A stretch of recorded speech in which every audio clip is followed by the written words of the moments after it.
and welcome to the in-depth series of Drishti IAS. My name is Pooja Trivedi. Today we are going to talk briefly but in detail about the Vijayanagar Empire. Why we are discussing it, it is very interesting. Now, from the perspective of your GS Mains Paper 1, it is important that we understand the intricacies of the Vijayanagar Empire, and it is important that we know the news as well. These are the many topics that we are going to cover step by step. Stay engaged because it is jam-packed with facts, and if you have went through this segment, you do not need to read anything again. So backdrop is that Victory City, a brief history of Kingdom Vijayanagar, in which Salman Rushdie's latest novel is situated. Now Salman Rushdie, after a religious fanatic attacked him, has come out with his new book. Now this is very interesting. He talks about Vijayanagar. Now if we move ahead, first of all let us talk about Vijayanagar's origin. Vijayanagar Empire was founded by Harihara and Bukka in the year 1336, and they worked during the reign, they were connected with the reign of Muhammad bin Tughlaq. They broke away from the Delhi Sultanate. They founded an independent state in Karnataka, okay? And this is the extent of the Vijayanagar Empire. They established the capital city, Vijayanagar, on the banks of the Tungabhadra River in 1336, of course, and who helped them? Scholar and saint Vidyaranya. He helped them to establish this kingdom of Vijayanagar, okay?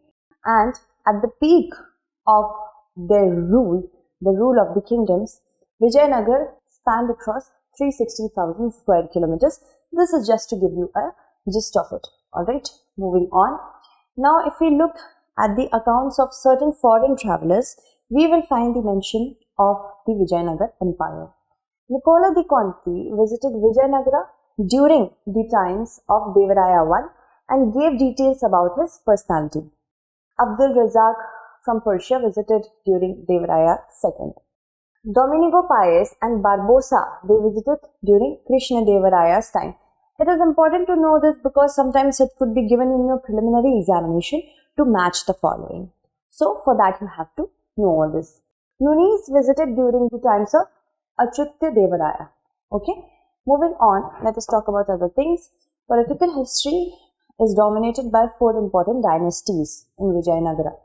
First is the Sangama dynasty from 1336 to 1486.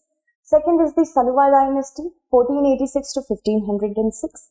Then we have the Tuluva dynasty from 1506 to 1565. Then we have Aravidu dynasty from 1570 to 1647. The famous king Krishna Devaraya belonged to the Tuluva dynasty.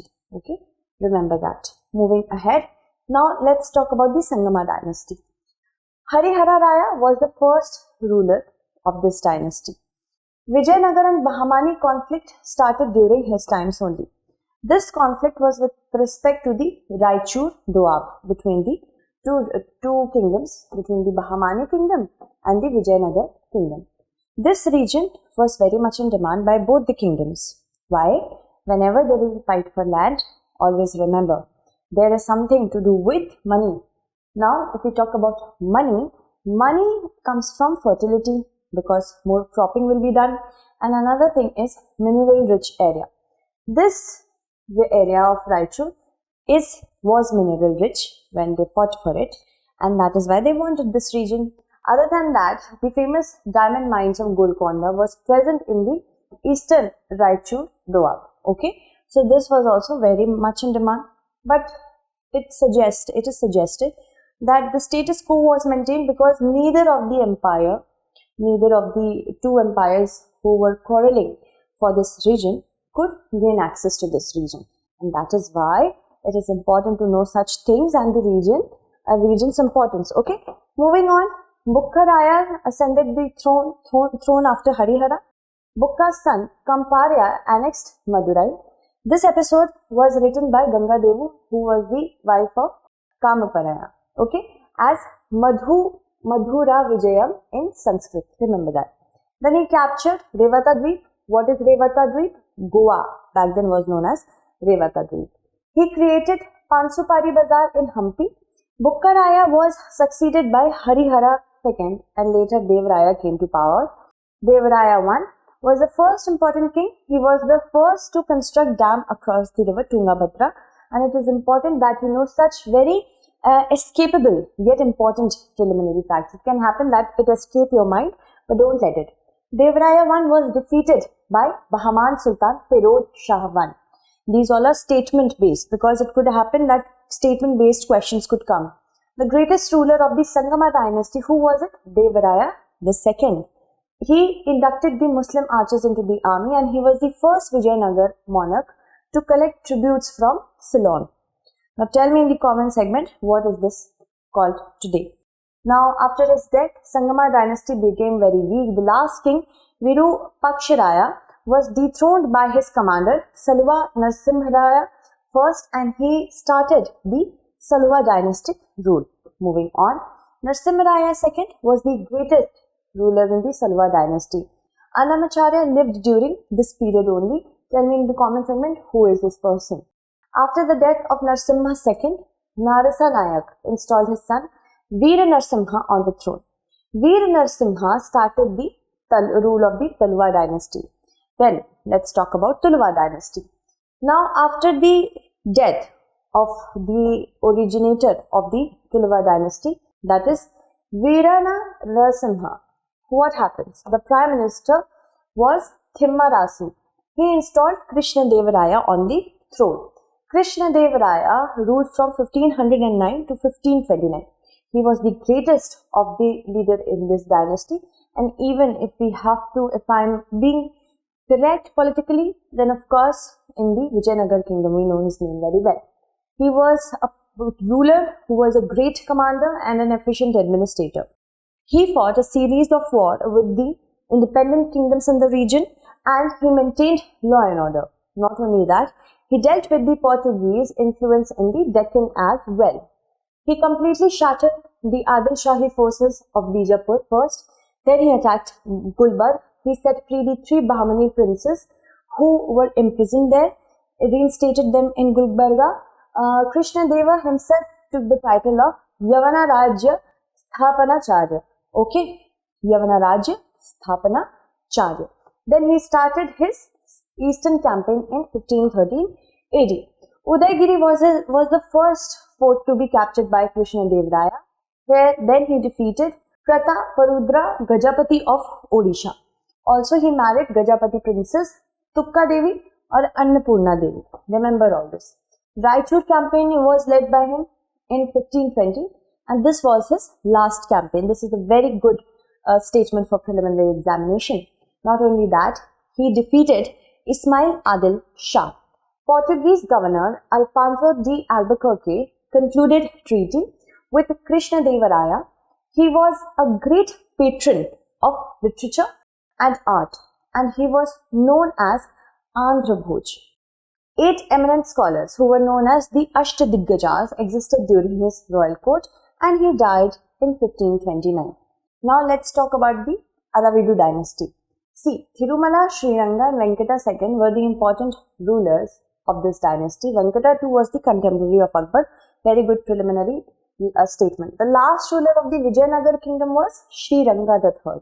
It could be asked. Sriranga was defeated by Mir Jumla of the Golconda in the Battle of Vandavasi in 1647 and Vijayanagar Empire came to an end with this defeat. Okay, moving on. Now let's talk about certain inscriptions in which we find the mention of this dynasty, the entire Vijayanagar Empire. In the Bitra Gunta inscription, the family history of the Sangama dynasty is mentioned. Srirangam copper plates of Devaraya II tell us about the genealogy and achievements of the Vijayanagar rulers. Various copper plate inscriptions are found from the time of Krishnadevaraya. The Hampi ruins and other monuments of Vijayanagar tell us about the glorious empire of Vijayanagar. Administration, they followed the traditional monarchy system in which the ruler or the monarch was the ultimate authority and also the commander of the armed forces. He was assisted by a council of ministers in his day-to-day administration, and The kind of administration also supported the Amaranyaka, which is kind of an Ikta system of the Delhi Sultanate, in which large tracts of land were divided into different areas, and they were administered under the Iktadar, and the Iktadar could get proper revenue from taking care of the Iktas, and from that only he used to maintain the health for the ruler. Okay, and the commander of the Vijayanagar army was known as the Nayaka. Each Nayaka was given an area, and each Nayaka was supposed to expand agricultural activities in the area. Okay, for Amaranyaka. In Ikta we have Iktidars. He collected taxes in his area, and the Amhara Nayaka sent tribute to the king annually, and they personally appeared in the royal court so that they can express their loyalty by giving gifts to them. Alright, moving on. Now if we talk about the revenue, land revenue was the major source of income, and this was in general 1/6 of the total produce. It could be asked, it was 1/3 of the total produce. No, it was 1/6 of the total produce. Let's talk about society. People there led a very luxurious life. The types of clothes that the society generally wore was silk and cotton.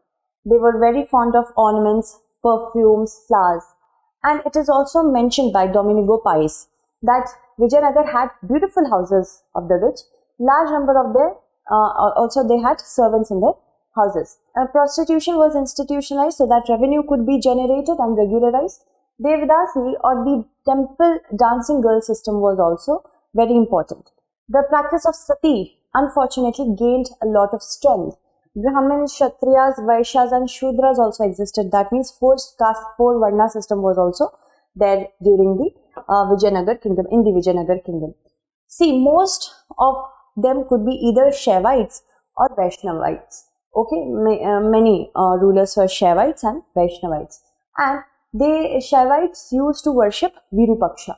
Okay, but we can say that tolerance was there among the monarchs about other religions, tolerance for other religions as well.